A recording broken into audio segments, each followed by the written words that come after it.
और चलिए अब वक्त है राहुल गांधी की भारत जोड़ो यात्रा का अपडेट आपको देने का। दिल्ली से भारत जोड़ो यात्रा की शुरुआत हो चुकी है। अब से कुछ ही देर में लोनी बॉर्डर से यूपी में एंट्री हो जाएगी इस यात्रा की। अगले 3 दिनों तक यूपी में ही भारत जोड़ो यात्रा चलती रहेगी। 3 दिनों तक 3, 4 और 5 जनवरी को ये 3 जिलों में होगी भारत जोड़ो यात्रा और दिल्ली से इसकी शुरुआत हो गई है। लगातार एबीपी गंगा लाइव तस्वीरें आप तक पहुंचा रहा है। भारत जोड़ो यात्रा की ये तस्वीरें जिसमें आप देख सकते हैं कार्यकर्ताओं का जोश और हुजूम इन तस्वीरों में, और तिरंगे की तस्वीरें आप इस लगातार वीडियोस के जरिए देख रहे हैं। और ज्यादा जानकारी के साथ अविनाश इस वक्त हमारे साथ जुड़ गए हैं। अविनाश, आप लगातार वो तस्वीरें हम तक पहुंचा रहे थे और शास्त्री नगर में फिलहाल ये यात्रा होकर गुजरेगी ऐसी जानकारी मिल रही थी। क्या तस्वीरें आप इस वक्त देख पा रहे हैं? जी देखिए, मैं कैमरामैन से कहूंगा कि अब तस्वीरें दिखाएं आपको। कैमरे से आप तस्वीर देख सकते हैं कि किस तरीके से भारत जोड़ो यात्रा को अब यहाँ पे रिस्पांस मिल रहा है दिल्ली के अंदर। ये दिल्ली का गांधी नगर का इलाका है और काफी व्यस्त इलाका माना जाता है क्योंकि यहाँ पे काफी ज्यादा लघु उद्योग है और इसके अलावा अगर बात करें तो काफी ज्यादा यहाँ पे लोग रोजगार के लिए, तो ये पूर्वांचल बहुल इलाका है, यानी कि यहाँ के पूर्वांचल के जो लोग हैं उत्तर प्रदेश के वो यहाँ पर बहुत ज्यादा रहते हैं। और यहाँ से अब आगे यात्रा बढ़ रही है लगातार। राहुल गांधी आगे यात्रा पे चल रहे हैं और ये यात्रा अगर बात करें तो 12 बजे करीब लोनी में प्रवेश करेगी और लोनी में प्रवेश करने के बाद वहाँ पे उत्तर प्रदेश के तमाम सारे नेताओं को कहा गया कि वो मौजूद रहे और उत्तर प्रदेश के जो तमाम नेता हैं वो वहाँ पे मौजूद रहेंगे। और इसके साथ साथ अगर बात करें तो वो वहाँ पे रह के, और यहाँ पे अगर बात करें तो हमारे ब्यूरो चीफ वीरेश पांडे भी हैं, वो भी बताएंगे क्या यात्रा में आप देख पा रहे हैं। वीरेश जी, देखिए, मैं यात्रा में देख रहा हूँ वो करंट देख रहा हूँ, वो ऊर्जा देख रहा हूँ, उत्साह देख रहा हूँ और मरी हुई जो कांग्रेस है उसमें एक जान पड़ने की संभावना देख रहा हूँ।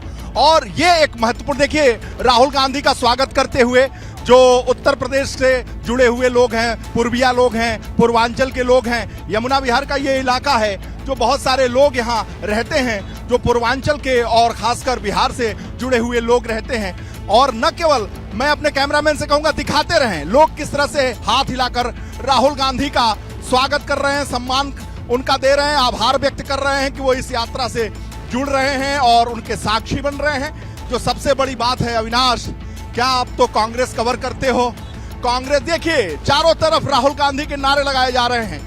ये उत्साह हमने तो नहीं देखा, आपने देखा है क्या इधर? जी देखिए वीरेश जी, अगर बात किया तो ये उत्साह तो नहीं देखने को मिला, लेकिन जिस तरीके से गांधी परिवार का चार्म अभी देश के अंदर कहीं न कहीं है, लोग राहुल गांधी को देखना चाहते हैं। मैं एक बार इतिहास को पढ़ रहा था तो मुझे याद है कि 1991 के चुनाव का जिक्र किया गया था। जब राजीव गांधी चुनाव प्रचार के लिए निकले थे तो अपार जन समूह उमड़ रहा था, लेकिन जब नतीजे आए तो कांग्रेस को बहुमत भी नहीं मिला था, 244 सीटें मात्र मिली थी। तो इसमें से कई लोग ऐसे हैं जो राहुल गांधी को सिर्फ देखने के लिए उमड़े हैं दोनों सड़कों के दोनों ओर, क्योंकि राहुल गांधी जब यूपी में भी यात्रा करते हैं तो अपार जन समूह आता है, लेकिन जब चुनावी नतीजे आते हैं तो इक्का दुक्का सीटों पर सिमट जाती है। देखिए, मैं ये कहना चाह रहा हूं आपसे अविनाश कि ये जो राहुल गांधी हैं लगभग 20 साल से वो सक्रिय राजनीति में हैं, 99 में सांसद बने, लेकिन ये जो क्रेज है 2004 में, लेकिन सबसे बड़ी बात मैं आपको बताऊं कि इसमें जो खास बात है कि वो जो करंट दिखाई दे रहा है वो चार्म नहीं दिखाई पड़ रहा है। राहुल गांधी, दाढ़ी वाले राहुल गांधी को देखने का चार्म नहीं है, चार्म अब समाप्त हो गया। चार्म देखने का, गांधी परिवार का जो चार्म था, प्रियंका गांधी, राहुल गांधी, अब ये जो राहुल गांधी पर आरोप लगते थे कि राहुल गांधी पलायनवादी हैं, राहुल गांधी रणछोड़मल हैं, राहुल गांधी वेकेशन पे चले जाते हैं, राहुल गांधी छुट्टियां मनाने लगते हैं, राहुल गांधी कभी साथ नहीं देते, लेकिन राहुल गांधी की छवि बदली है कि नहीं बदली है? राहुल गांधी की छवि बदली है और बदल रही है, निरंतर बदल रही है। और यही वजह है कि हर तरफ ढोल नगाड़े और उत्साह देखने को मिल रहा है। भारत जोड़ो यात्रा से राहुल गांधी भारत को जोड़ पाए न पाए, क्योंकि भारत तो ऑलरेडी जुड़ा हुआ है, टूटा नहीं है, लेकिन अपनी पार्टी को जोड़ लें, कार्यकर्ताओं के उत्साह को बढ़ा लें, ये बहुत बड़ी बात होगी। अविनाश जी बिल्कुल विनय, जैसा कि आप कह रहे हैं, सबसे बड़ी जरूरत आज कांग्रेस को वो खाद की है जिससे कि वो अपने कार्यकर्ताओं को फिर से पुनर्जीवित कर सके, क्योंकि उत्तर प्रदेश के अंदर कार्यकर्ता नदारत जैसे दिखते हैं। जो कार्यकर्ता दिखते भी है तो उनमें इक्का दुक्का है, एकजुटता नहीं है। राहुल गांधी की जो सबसे बड़ी समस्या है इमेज को लेकर ही है, क्योंकि ब्रांड मोदी के आगे उनको टिकना है और जिस तरीके से मोदी का इमेज है वो कहीं न कहीं इस हिंदुस्तान के सबसे बड़े नायक नेता के तौर पे उभर चुके हैं। तो उनके सामने टिकना है तो राहुल गांधी को सबसे पहले अपनी इमेज की ब्रांडिंग करनी होगी और वही इस यात्रा के जरिए करने की कोशिश है। कितनी लंबी यात्रा वो कर रहे हैं, पद यात्राओं के अगर इतिहास में आप जाएंगे तो शायद ये आजाद भारत की सबसे बड़ी पद यात्रा होगी, जब कश्मीर से चल के कन्याकुमारी से चल के माफ करिएगा कश्मीर तक जाने का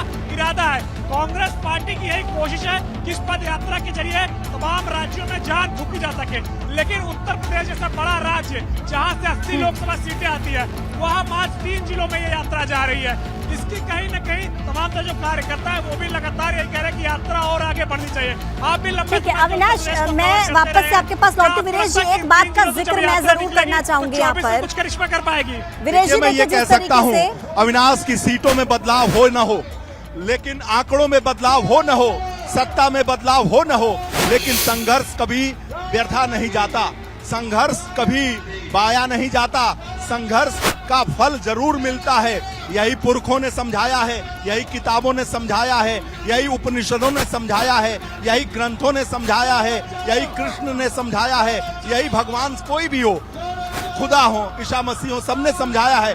कर्म करते रहिए, निष्काम फल की बात करते हैं कृष्ण, वो निष्काम फल के लिए निकले हुए हैं। जैसा कि जो कांग्रेस के नेता हैं वो कह रहे हैं कि राम जी निकले हैं, तो राम जी निकले हैं तो ये कह सकते हैं कि भारतीय जनता पार्टी ने जो आध्यात्मिक जो पुरुष थे उनको ऐसा आभामंडित किया, ऐसा राजनीतिक परिवेश में लाए कि अब कोई डरता नहीं है नाम लेने से। कोई राम, कोई सीता, कोई यहाँ पर शंकर, कोई शिव की बातें कर रहा है। ये एक बड़ी बात है, एक नई चेतना है। और राहुल गांधी के इस यात्रा में भी राहुल गांधी जय सिया राम के नारे लग रहे हैं। आपको नहीं लगता कि ये नारा कांग्रेस पार्टी की इस भारत जोड़ो यात्रा में एक नया नारा है?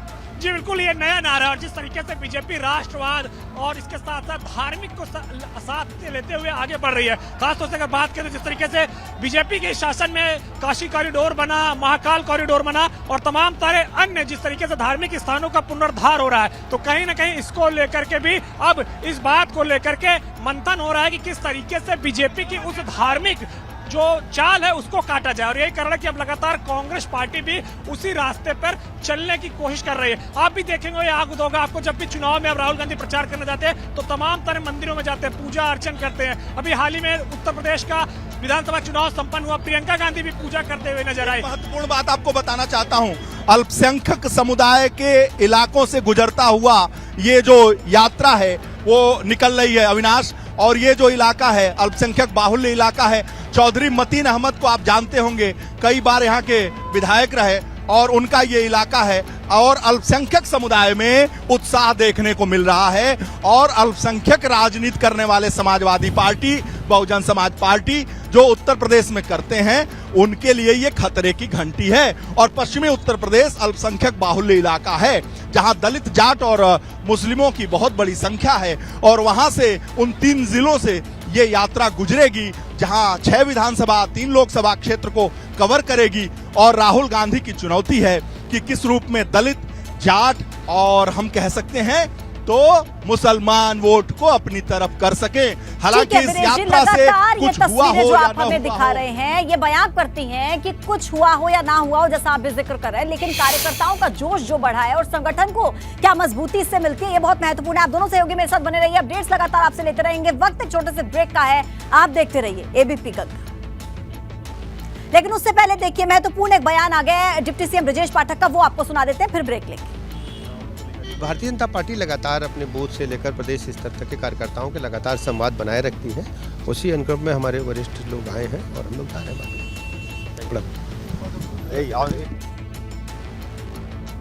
राहुल गांधी की भारत जोड़ो यात्रा की लाइव तस्वीरें एबीपी गंगा लगातार आपको दिखा रहा है। सबसे पहले वो लाइव तस्वीरें हम आपके टीवी स्क्रीन पर रख रहे हैं और इन तस्वीरों को देखकर आप समझिए कि कार्यकर्ताओं का जोश इस वक्त कितना हाई है। ये तस्वीरें ये बता रही हैं, कार्यकर्ताओं का हुजूम और जोश ये बता रहा है कि इस वक्त भारत जोड़ो यात्रा का असर पूरे हिंदुस्तान पर कितना पड़ रहा है। ये एक बात है, लेकिन इसके इतर एक बात ये कि जो कार्यकर्ता है कांग्रेस के, उन पर इसका असर जरूर देखने को मिल रहा है। ये जो जोश है कार्यकर्ताओं के बीच, वो इन तस्वीरों के जरिए हमें नजर आ रहा है और लगातार ये तस्वीरें हम आपको दिखा रहे हैं। देखिए राहुल गांधी किस तरीके से इस यात्रा में आगे चल रहे हैं और फिर किस तरीके से ये पूरी यात्रा इन्हें फॉलो करते हुए नजर आ रही है। दिल्ली से यात्रा निकल चुकी है और अब ये यात्रा चूंकि लौनी बॉर्डर पर पहुंचने वाली है, ये वो पहली जगह होगी जहां पर उत्तर प्रदेश में ये यात्रा एंटर करेगी। शक्ति सिंह मेरे सहयोगी वहां पर मौजूद है, लगातार तस्वीरें और अपडेट्स हम तक पहुंचा रहे हैं। शक्ति सिंह, कुछ ही देर बाकी और गाजियाबाद के लौनी बॉर्डर पर सबसे पहले यात्रा पहुंचेगी, वहां की ताजा तस्वीरें एक बार दर्शकों को दिखा दीजिए, अपडेट दीजिए। देखिए बिल्कुल यहाँ की हम ताजा तस्वीर ये दिखाते हैं कि दिल्ली पुलिस और गाजियाबाद पुलिस में आपस में बिल्कुल भी तालमेल नहीं है। जहां गाजियाबाद पुलिस ने जो रास्ता है ये बंद कर दिया पूरी तरीके से, जिस रास्ते पर भारत जोड़ो यात्रा आएगी। लेकिन जो दिल्ली पुलिस है, दिल्ली पुलिस ने पीछे से रास्ता खोला हुआ है, तो कहीं ना कहीं ये परेशानी का सबब बना हुआ है। इस समय जो रास्ता है देख सकते हैं कि आप इसी रास्ते से होकर भारत जोड़ो यात्रा निकलेगी। वहीं गाजियाबाद पुलिस का ये कहना है कि इस रूट को बिल्कुल क्लियर रखा जाएगा, क्योंकि जो भारत जोड़ो यात्रा है उसमें जो जुड़ने वाले जो कार्यकर्ता है वो काफी बड़ी तादाद में, भारी संख्या में, इसलिए इस रास्ते को पूरी तरीके से बंद कर दिया गया है। लेकिन वहीं इस तस्वीर को फिर आपको दिखा रहे हैं कि बिल्कुल भी दिल्ली पुलिस और गाजियाबाद पुलिस में आपसी जो तालमेल है वो हमें कहीं नजर नहीं आ रहा है। पीछे से जो दिल्ली पुलिस है, दिल्ली पुलिस ने ये रास्ता पीछे से खोला हुआ है, जिसके बाद जो ट्रैफिक है वो ट्रैफिक जो दिल्ली सहारनपुर जो रोड है लोनी की तरफ, उधर की तरफ आ रहा है। तो लेकिन जब गाजियाबाद की जहां से सीमा प्रारंभ होती है वहां पर गाजियाबाद पुलिस ने इस रास्ते को पूरी तरीके से रोक दिया है कि आगे जो कार्यकर्ता हैं भारत जोड़ो यात्रा में जो आए हुए हैं, कांग्रेस के जो कार्यकर्ता हैं, उनको बिल्कुल भी परेशानी ना हो।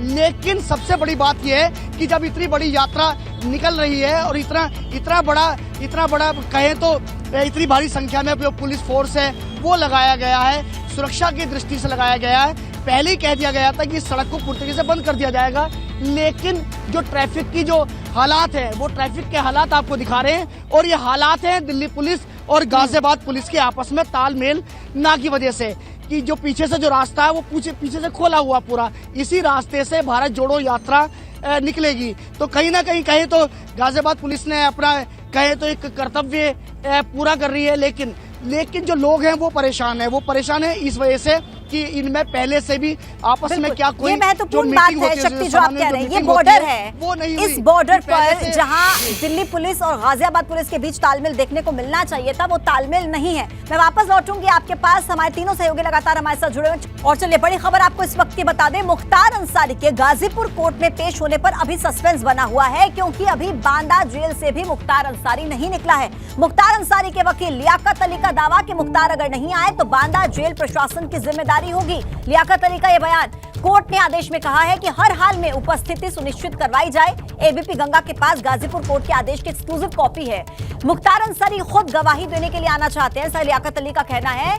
उसरी चट्टी कांड में देखिए मुख्तार और विजय सिंह की पेशी होनी है 21 साल के बाद, ये पूरा मामला जिसमें पेशी होगी। अब ऐसे में सस्पेंस इसलिए बना हुआ है क्योंकि अभी तक जेल से निकले भी नहीं है मुख्तार अंसारी। अब ऐसे में इस पूरे मामले को लेकर सस्पेंस बना हुआ है। बांदा जेल से अब तक माफिया मुख्तार नहीं निकला है।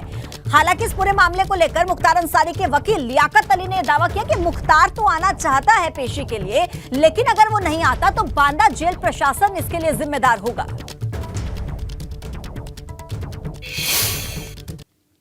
गाजीपुर की एमपी एमएलए कोर्ट में आज मुख्तार अंसारी को गवाही के लिए आना था और एबीपी गंगा के पास वो कॉपी है जिसे कोर्ट ने आदेश के तौर पर दिया था और आप ये साफ तौर पे देख सकते हैं कि इसमें लिखा हुआ है कि मुख्तार अंसारी की व्यक्तिगत रूप से उपस्थिति सुनिश्चित कराई जाए और इसके साथ ही अगर अंत में देखेंगे तो ये भी लिखा है कि किसी भी पक्ष द्वारा स्थगन स्वीकार नहीं किया जाएगा। हालांकि आपको बता दें कि आज कोर्ट में मुख्तार अंसारी के आने पर उहापोह की स्थिति बनी हुई है। अब हमारे साथ मुख्तार अंसारी के जो अधिवक्ता हैं लियाकत अली जी वो मौजूद हैं। तो लियाकत जी, क्या स्थिति है, आएंगे या नहीं आएंगे? देखिए, जैसा कि माननीय न्यायाधीश महोदय का आदेश है, उसमें स्पष्ट तौर पर लिखा हुआ है कि अभियोजन जो है गवाह मुख्तार अंसारी वादी मुकदमा की उपस्थिति आज 3 जनवरी को सुनिश्चित कराई जाए और इसकी प्रति पुलिस अधीक्षक गाजीपुर को और जिलाधिकारी गाजीपुर को और बादा जेल अधीक्षक को भी माननीय न्यायाधीश महोदय द्वारा प्रेषित की गई है। तो आदेश के अनुपालन न करने पर मुझे तो ऐसा संदेह हो रहा है कि जेल अधीक्षक द्वारा जो है वह मुलजिम को ब्रजेश सिंह और त्रिभुवन सिंह को बचाने के लिए मुख्तार अंसारी जो कि गवाही देने के लिए दृढ़ संकल्प हैं, ऐसी स्थिति में अभियुक्त को बचाने के लिए ये कोशिश हो रही है। मुख्तार अंसारी के अधिवक्ता का साफ तौर पे यह कहना है कि मुख्तार अंसारी दृढ़ संकल्पित हैं गवाही को लेकर, लेकिन उन्हें गवाही देने से रोका जा रहा है ब्रजेश सिंह की ओर से। अब देखना यह होगा कि इस गवाही के देने या फिर न होने की स्थिति में कोर्ट का अगला आदेश क्या होता है। आखिर जो कोर्ट ये आदेश दे रखी है कि हर स्थिति में उपस्थिति दर्ज हो, वो अगर उपस्थिति दर्ज नहीं होती है तो क्या आदेश देते हैं, और इसके साथ ही अगर उपस्थिति होती है तो गवाही होने के बाद क्या स्थिति बनती है, ये देखने वाली बात होगी। कैमरामैन विशेष के साथ नीतीश कुमार पांडे, एबीपी गंगा, गाजीपुर।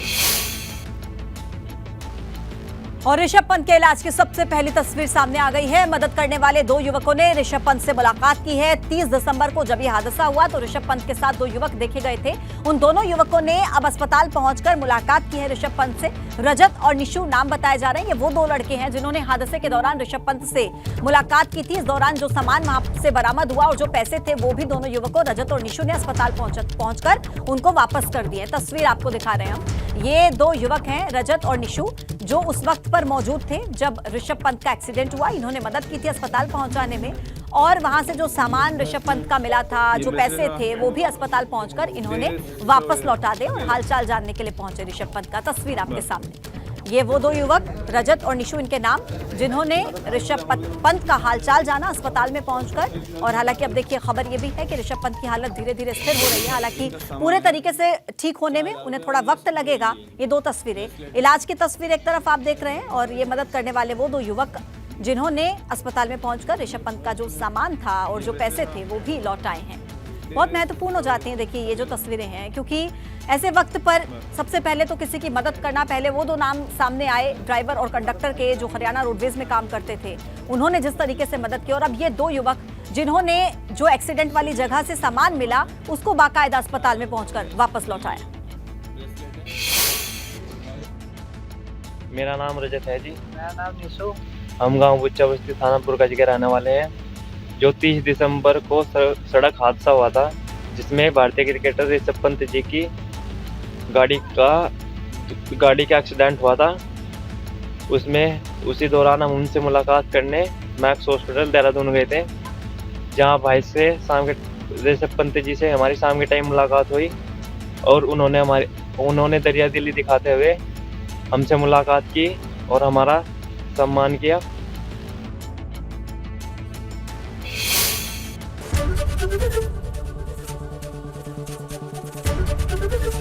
एबीपी गंगा, खबर आपकी, जुबान आपकी।